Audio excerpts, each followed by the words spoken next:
Bring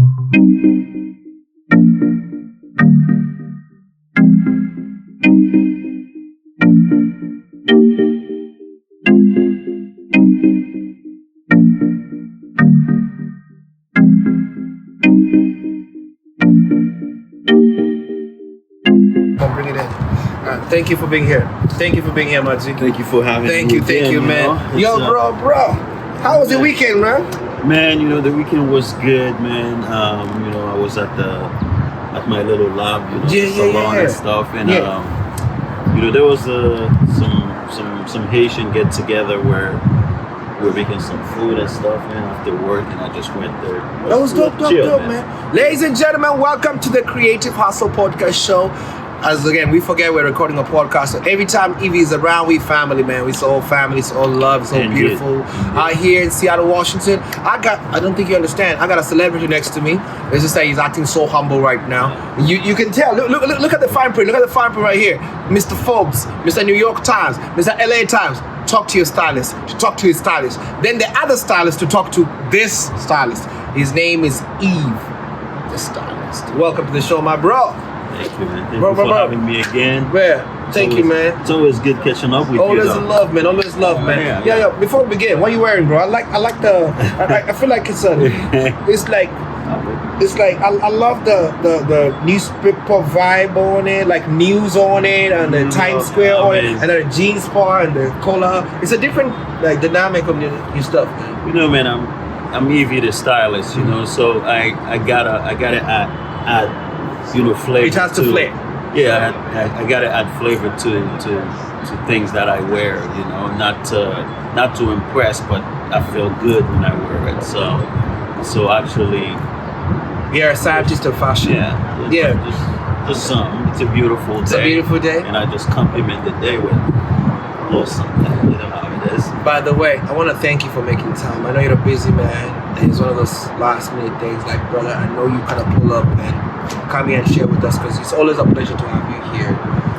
The last few weeks, you have a lot going on, okay? So I don't know where to start with, but let me start at the beginning. You had an art walk. First, what's art walk, and why was Chop House Row part of it? Why was Yvey's Salon part of it? What is this? So Capitol Hill Art Walk, it's something that that happens in Capitol Hill every second Thursday of the month. In the Salon, we happen to host different kind of vibes. Like last Thursday I have Tony Vicente Williams. It's the designer from Rosario George. Oh, awesome. So I try to mix it up and stuff, and every time he's in the house, so it's always a great time. He has the makeup line and stuff, and we have some people come in. And we had a makeup artist. Shout out to Tony. Yeah. That's my friend right there. So so just wanted to give the Chop House Row. I mean, you've been there. Just such a beautiful courtyard. I like it. It's very intimate. Yeah, it's a very intimate space. I like it. So, and having Tony in the salon was a way to kind of to show there are different forms of art. You know what I mean? So it was beauty. I like it. Yo, we actually the artwork. I'm sorry I missed it. We had a meeting we were going on tour, so the meeting messed up at the time. But I really wanted to be there because it was 6 to 9. Right. So it happens. It happens every month. Every second Thursday of the month. Every second Thursday of the month, we have something called the Art Walk down here in Seattle, Washington. We have Capitol Hill, and you need to pull up over there. I'm gonna start bringing people like Dance Echo, Rich the Chris to have they have a space out there we can perform, right? Yes, I can get I'm gonna have some pop-up shops over there this summer. It's gonna be great. Yes. Now let's talk about the salon. The salon, I love what you've done with it. I love the energy of the people who are supporting you. What's the importance of that type of love and support for your small business in Seattle to thrive? For me, I mean, it was always big, to create a community, to at least be a part of a community where you're providing something that uplifting the people, right? So this salon is that is that space. You know, the space that understands individuals from different paths of life. Correct. Okay? And I guess, you know, through doing good things like that, so the salon, you know, gains its popularity and stuff. So, and more so, I would say the salon is a place where you go to identify your inner beauty. Yes. I also think one of the things I love, like, there's a friend of mine, one of my guests of the show. I was telling him, like, the barbershop to me is like one of the, you know, there's mental therapy, therapy, whatever. But there's something about the barbershop that does to me. Like, you go in there feeling some type of way. You leave out there with 200% self-confidence. This is not how the salon makes women feel, or men feel when they walk in there. Exactly the same. I mean, you know, that's something that, especially for my clients, they look forward to that time. You know, they look forward to it because it's a time again where they get to be themselves. You know, they don't have to pretend, they don't have to hide. And for me, it's important to create that type of environment. You know, where I can coexist with them for about an hour session. You know, so it's just a beautiful thing. I always, you know, count my blessings. Ladies and gentlemen, he's been playing humble, but my brother over here made it to Forbes. Okay, was in Forbes, and I want you to explain to us, how did that Forbes journey come? How did they reach out to you? I want to be in Forbes, bro. But you know, of course you will be. You know, I mean, I think through doing the things that you care about, you believe and stuff. I mean, you know, I've been on some magazines, I guess, you know, when they reach out to me to feature in some other, you know, especially like products, you know, they talk about hair. You know, and as an artist, I'm always coming from a different source. You know, it's not just from an artistic standpoint, also from wisdom. You know, because I get to play with the hair a lot. I get to deal with different personalities, and in that sense, it's like, it's only obvious that when I speak on products or hair, and the noise gets out, you know. Yeah. So that's how I was featured in. And I like the noise. When you were featured on Forbes, right? I like the Forbes feature. I read it. It was really in that you were really deep inside about your roots in Haiti. You also did that with Huffington Post. Yeah, I mean, you know, like lately I just been having a lot of magazines, like in Style. I had this cover with Monaco News. Yeah, so Monaco is actually the reason I like that one too. Yeah, so you know, and I've just been doing my thing, man. I've just been talking about the things that I know, the things that I've experienced with hair, with products. So you know, for me, I like to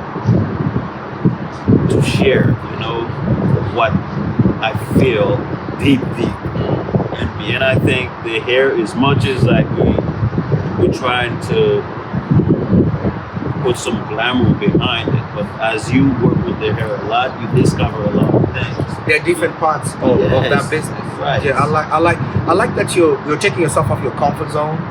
You kind of explore outside, like what else is in this. Because for me, like every day, like for instance, people like when the name Yvey The Stylist came on, it wasn't a way to talk about just clothes. It wasn't a way to talk about I'm a hairstylist. You know, I feel like life provides us with beautiful things. You know, it's how you style it. That's what's gonna make it yours. How you place things around your home makes it home improvement. You know, and for me, that's where I come with the hair. You know, there's a side of it that is creative, but there's a side of it where you make it yours to a point where no one can ever take that away from you. And that's one thing, is not to express ego in anything. What I am in this industry is just me, it's just my thing. I spend the time, I give it the time. That's why, therefore, if you don't see me standing behind the chair, you don't know if I'm a hairstylist. You don't know. But I love this thing. Yeah, ladies and gentlemen, love what you're passionate about. That's what Yvey is talking about right now. I appreciate that. And I can feel the passion in your voice. I can also feel the passion in how you post it and what you're into. There's something coming up, right? and this is people are putting in part of things because I think they bring a different flair to things. You're from Haiti. Haiti is Haitian. Haiti, beautiful. Big up all my Haitian people. How do you say hello in Haiti? How do you say hello? Hello. Hello. Hello. I thought francophone. Is a different one? No, but hello in French, hello in You're my third favorite. You're my first favorite Haitian person. That's you. And I got my photographer there. There's a lady also from New Orleans. She makes the glasses I like to wear. Oh yeah. Yeah, she likes. I don't know how she does it, but she makes like wooden ones. Where is she? Yeah, she's based on. Shout out to New Orleans. Shout out to my girl Juliet. She's based I think in DC. Okay. Yeah, she was here a while back, but we had shows back to back. Yeah. We need to talk. Yeah. You know those are Talk. You're good. She makes them from wood. I don't know if she's also from Singapore, Haiti, Africa, but she has different ones with different ways. You remember the big ones I wear? Yes. I call them New Yorkers. I'm about to buy them in summer. We're on tour over there. But you're part of this big thing coming up, which is Haitian Independence Weekend. What day is it? It's just the June. It's not June. Haiti. Forgive him. Forgive him for this. It's a May 18th. Though. May 18th. Haitian Independence. I like May 18th. Yes. Where is he gonna be? You know, actually, I know there are some people they're putting together some celebration at a park. And then I know there's a couple of guys that are doing something called Compa Nights. Shout out to Riva, King, and Franzi. Shout out to Riva, King, and Franzi. We are coming to May 18th. He told me Haitians dress the best in the islands. Is that true? No, that's for sure. So we're coming dressed? What are we wearing? What's the dress code like for people who are pulling up? It's like, you know, it's the thing about Haiti, man. Like, you know, it's like Haiti means, hold on. They used to call Haiti, it's the most beautiful island in the Caribbean, the Pearl of the Caribbean. Okay? It's Haiti. Yes, that's Pearl of the. Why? Because Haiti means mountains. So think about an island that is mountainous. You are guaranteed the most beautiful views anywhere in the country. Like, you know. And also green, which means if you're mountainous, means your rainforest, your water, your climate, your air is better, your water is better. There's a lot of things. But you know, unfortunately, I mean, you know, this world, the politics, right? Yeah. But it's not your doing. It's like you guys are resisting what the world has been doing to you for a long time. My friend, again, life is what provides us what to survive off. As a Haitian, resilience is something we made of. So when there is chaos, we seem to be strong. So instead of splitting up, what the world sees is not what the people feel. I mean, of course, it's like, you know, sometimes you're reading the news, and I always like to tell people, I am from Haiti, and I'm here to beautify this city with my sense of humility, my sense of friendship, my sense of style, my sense of humor. You know, I like that. You know, my God-given talent. I'm a Haitian, you know. So to the core. Yes, and as you know, like the way I understand this world is a system, and every country is a component, right? That means if a country is not working right, the whole world is not working right. Of course. And that's what I think sometimes. They're trickling down to us. Yeah, it's we are a reflection of what's wrong. Exactly. Yeah. So, you know, it's like, let's say what's going on in Haiti right now. It's a Haitian problem. No, it cannot be a Haitian problem because today I'm with you, you're from Kenya. I'm your friend, you said you love me, right? Yes. So that means if you know... If I care about your family... We're family. It affects me. It affects us. Exactly. So there's a person affecting us because the dynamics of Haiti, all the things that people are fighting for, is literally basic rights. Like basic rights to exist, to dream, exactly, to have water, to have electricity, to have peace. Somebody is distracting it, and it has to be powerful than us. But you know, but what I'm saying to that is like, you know, there's a time where you ask for help to provide food, to provide water, to provide simple things. But those kind of things, another human being shouldn't have to ask for that, because as another human being, you know what that means when you're hungry. Yes. Someone, You know what hunger means. Yes. Let me tell you something. Someone in Haiti may be hungry because they don't have access to food. Let me tell you how someone here can be hungry. Actually, I live here. I get hungry sometimes because I don't have the time to eat. Both ways. We're hustling. Both ways. We're both hungry. So you understand hunger. Yeah. Like, when you say to me you hungry, I have to have a certain amount of humility and to understand empathy. Yes. That I have been there. I know what it feels. Exactly. It's not about this country is poor. Is this no? It's hunger. My car. I'm driving a brand new car, my friend. You know how long this car been on E? It's been on E since freaking what?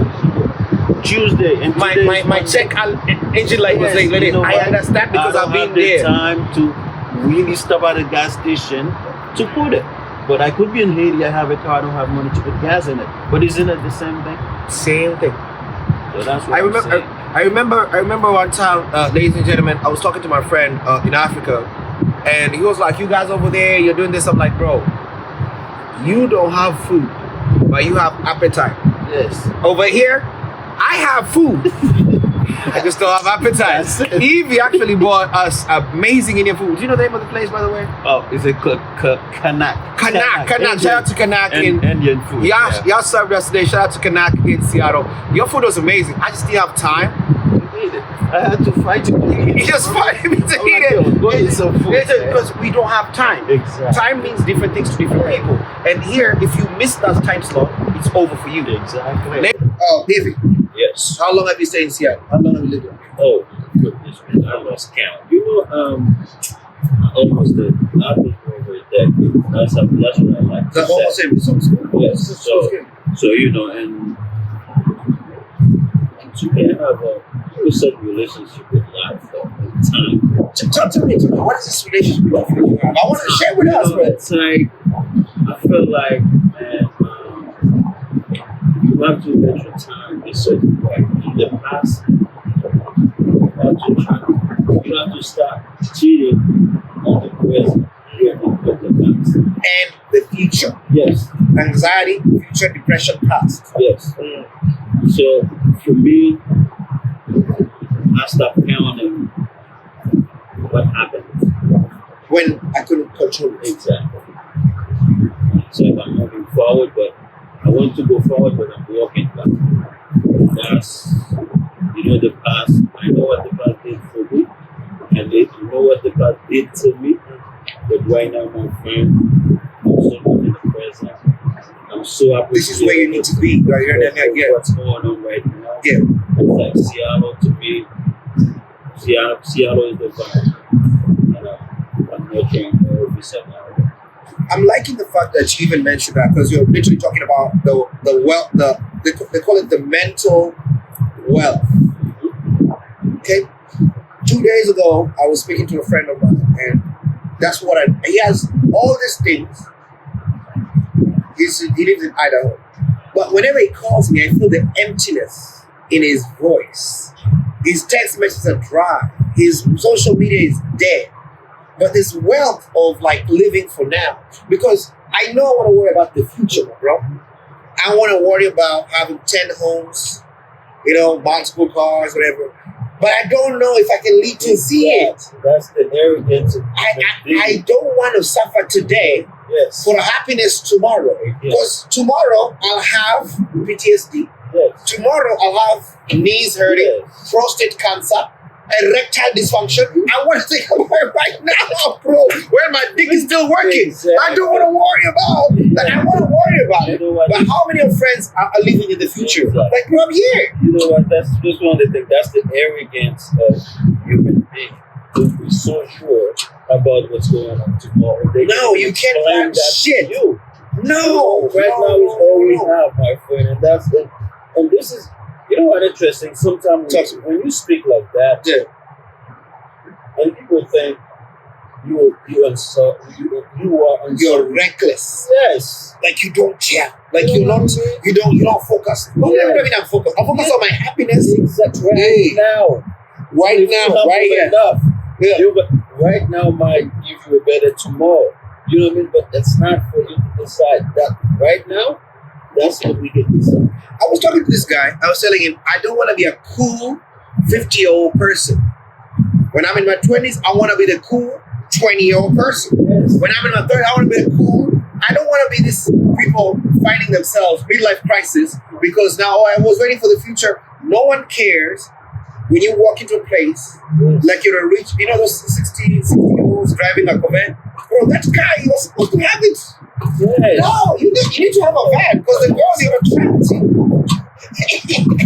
They're accessible. Exactly. Like, why are you trying to do this? It's not even dating on the 60. That's not what we say. What we say is just it doesn't lessen the life in trying to teach us. Leave now. Now, They find a way to do there it. are books to it, there are podcasts to it, a lot of things. But for some reason, people think we are not our land when we talk like that. We records. My brother, sorry, I'm gonna be too raw with you today, so I apologize with me. So you've done long distance dating. Yes. I've done long distance dating. Yes. I didn't like it, and I don't advocate for it. I don't believe in it, to be honest with you. Maybe because I failed, maybe because I had faith in things that I thought were working, Right. and it didn't work for me. Like literally, I moved up here to Seattle. I had a potential, let me use that. Yeah. Somebody I was in a relationship almost 2 years with, but she's in Vancouver. Okay. By the time I moved up here, you know, that girl took like 6 months to even talk to me, like 4 months to even acknowledge I'm here in Seattle. I found out she was seeing somebody else over there. So, what is your take on long distance relationship? Because some people have success in it, especially people who have like girls in Africa, Europe, whatever. I am biased, so I want to know the other perspective of people who have succeeded. What is it? I mean, you know, and I can only talk for myself in that sense, but also, I'm sure I'm not alone. Right? That's Joanna screaming over there. Go ahead. So, I feel like, man, sometimes we may act like we're looking for so much.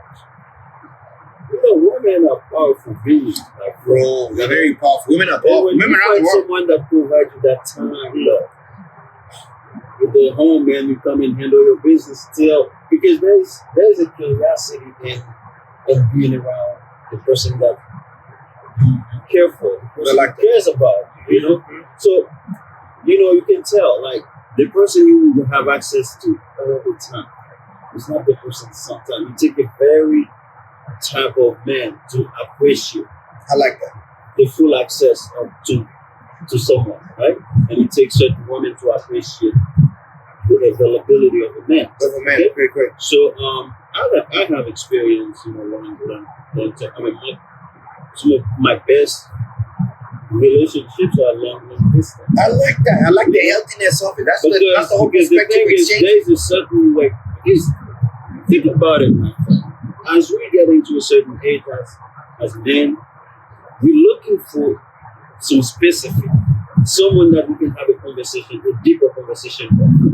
After you fight the world, you come to her. Exactly. So sometimes we are not just trying to get something. Sometimes we're trying to be heard. We're trying to be understood, to be listened to sometimes. And when you can have that conversation that out of your chest, right from you, cool, you're ready to go conquer the world. Okay? So for me, there are significance in long distance relationship. I know it's hard, but if you can persevere and you believe in it, the love is there. Is it true that you want someone that you have access to? It's like, you know, men, we like to chase. We like hustle. Yeah, we're curious. If it's not there. Exactly. And you know, talking about that, let's get to the next question because you're already on it. Some of my homegirls, right? I got homegirls like, oh, this guy's not doing this for me. This girl's not doing this for me. Seattle dating is horrible. Seattle is a horrible place today. And I'm like, let me tell you, the way I don't know about every man. I can't speak for every man, but I know some white people, Asian people will relate to this shit.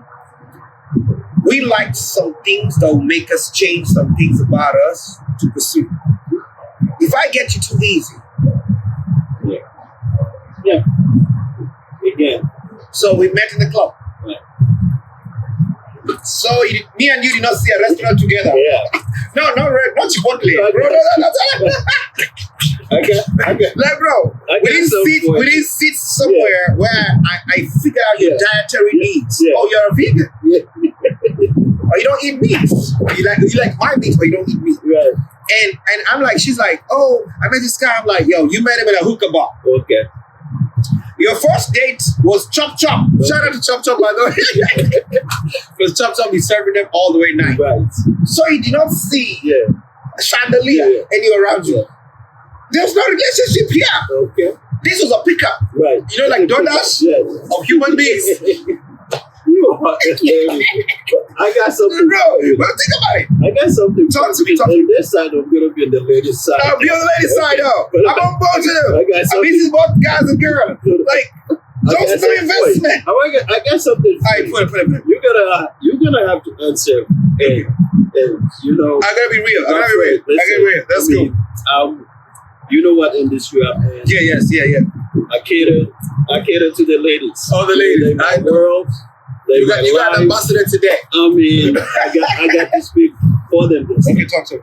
You know how often some men they said, you know, I met the girl at the club. You know, she was not she cannot be the type to do something serious with you. But let me ask you this: if you're a quality guy, you go to a club, you met a girl. So why can't the girl be a quality girl, meet a quality guy at the club? If you believe in yourself as a quality guy, but you went into, she might be there for the same reason you were there. True. Right. But now I'm trying to understand in the mind of a man, what part of it that makes you feel like you're so good and she's so bad when you both meet at the same place? That's a question I would like. All right, let me answer it to you. All right. So there are different demographics here, right?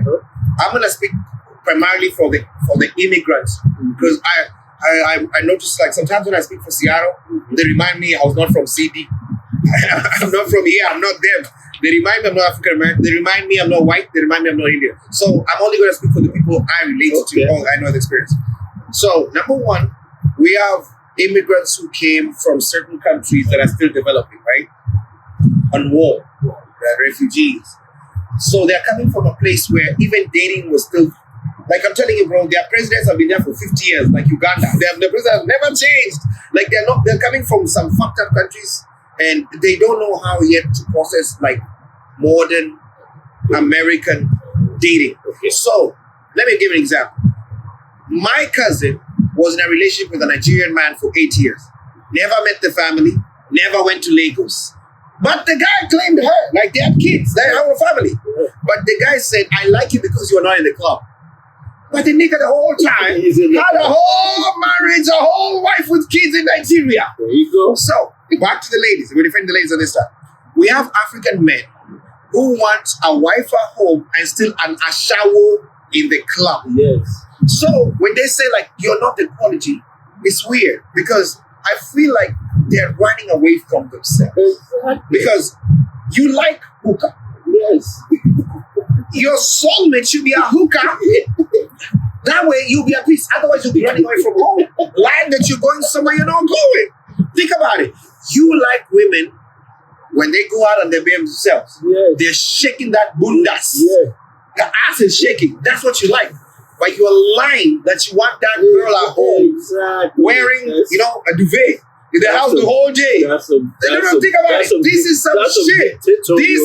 This is what you like. Yes. But you're fighting what you like. Exactly. And you know why African immigrant men spend less time at home?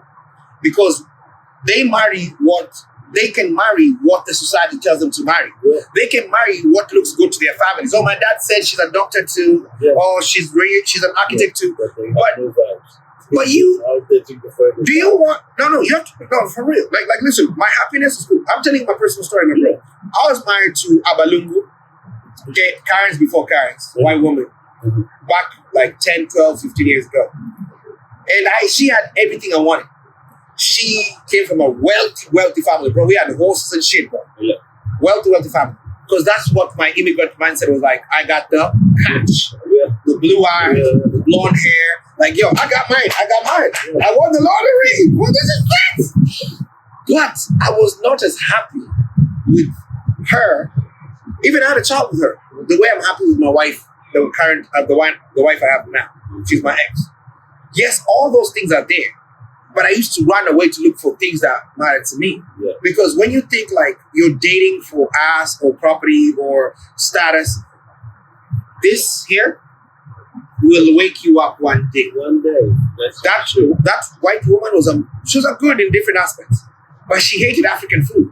I couldn't cook ugali in my house. Oh. I couldn't eat. I couldn't listen to African music in my house. I couldn't have African friends visiting me like the way you're visiting me. If this was there, you should have passed me up. So, what is your peace of mind? What gives you peace? That girl in the club, she's in the club. Yeah. Because maybe that day she had a bad day. Exactly. She's in the club. Because maybe, women have issues, a body, whatever, health issues, or she lost a friend. They process the emotions different than us. So I'm not called, those guys are stupid. Yeah. That's a different scenario. Yeah. Me, I'm talking about the stupid girls and the stupid boys. Yeah. Because, I believe, I told this boy on dating, I think men, when it comes to dating, we have to prove. You can't walk up in a bar and say, I like her, I'm going to take her, I'm going to tell her no. But women have that power. They choose us. If she doesn't choose you, bro, you can do whatever. I saw the guy in Bellevue, Rolls Royce, IW, outside. Yeah. He keeps spinning around. Yeah. He keeps opening the window. Yeah. The women have to choose you. Exactly. So, as a guy, with your experience, how do you get yourself chosen? What aspects of a man do you feel that is missing in the dating world that women can be like, wait, don't have niggas we choose? What do you think we're missing? My experience again is quite different. So think about that. So I work in an industry where I see a lot of wonderful women on a daily basis. Right. And those are the people that most men, I would say, don't get to see that side of them. Yeah. I'm not there to hate on them. I'm not there to try anything. So I'm really there. It's just a rare circumstance as a male hairstylist where I get to provide my service that elevate, that beautify women, right? So in that session, we get to certain conversations that I don't know how often men get there with a woman. If they're not your sister, if they are not your wives, Somebody around. your girlfriends, this is just that. So for me, like the trueness I see from those ladies, like when I intend to go out with a girl or a woman or something, I don't often find that. And I can say that it makes it difficult for me because I know the beautiful side of like when you can be vulnerable in front of a woman. You know what I mean? Like, and for me, I'm out of space. Safe spaces. It's very good. Like literally, that's very good. So that safe space, and I can tell you, my client, we have that. Some of them that we go deep in the conversation. And at the end of it, you know what, man? I never feel the need to go to a club or to a bar to try to get outside. Like it won't take me a few days to process before I can say, okay, let me go check out this spot. Even if you see me out sometimes, but you never see me as the guy. How easy would it be for me to be like, hey, wow, you have beautiful hair. You should come to my salon. I don't even go there. I don't even do anything like that because to me, it's your aura. My client, they chose me. I know they chose me not on a romantic thing, but in a more authentic way. And for me, for what I've learned from them, and I know there is a side, and when as a man you're dating a woman, there's a side that we never really get to see because we're pretending. You know what I mean? It's an interview. Yeah. It's the interaction is an interview. Exactly. Yeah. And then when as a man like me, like I said, I have no problem to be vulnerable. And when you get to that level, and a lot of people out there, they're not ready for that. Like they're looking for a case they can't comprehend, a complex pissed. And I'm like, my friend, I don't have time for that. You know, They're very mellow. What you see is what you get. Yes, man. And you know, everywhere there are many people in the world. I got my people around the world. You know what I mean? I got where I need to be at the time I need to be there. You know, so Seattle's a little different in that sense. But again, like I said, a day of work, my friend, is the best day. And the best day ever. I think, especially like my in the dating field, I haven't been there in a while, so I'm not gonna speak like for everybody, but what I've heard, what I've seen from people is the world has got a little selfish. Okay, I feel like the dating pool has got a lot of selfish. You know, I host events all the time, right? So that said is I see people mixing energies within my circle, within my products, within my events, within all that. But there's no, how can I put this? I've been with people who, after like 4 weeks of talking, you know what that means? I can ask them like, yo, so, hey, homeboy, so what's homegirl? What did homegirl study in college? I don't ask you that shit. So what do you talk about after? Like, what do you sit down and talk about? Like, nothing. We just watch some shit. We do some. Okay, great. What's my homegirl? Hey, homegirl. Yeah. What's your guy? My guy's from Gambia. Okay. You know, Gambian food. Oh yeah, no, he didn't yet. He'll tell me. He told me he'll get time to get me there. I'm like, bro, he lives 5 minutes away from the Gambian restaurant. If you pull up on him to give him back shots, just go over here and get some food. Like, and to me, I feel like it's a lack of laziness in dating. To me, right. I know what you mean too. It's laziness. It's literally laziness and ignorance in dating, and then we blame other people. Because literally, you can Google the person you're dating. You can literally see everything about them. You can literally pull up on their office. We're in a tech city. Yeah. There are days you can pull up with your spouse. Yeah. Bring your spouse to work. Yeah. Pull up over there with a Chipotle. Pull up there with Chick-fil-A. I'm sorry. I was saying pull up there with dicks, but niggas will take that differently. But pull up there and see what he's about. Because the interest is limited. Because the investment is limited. Right.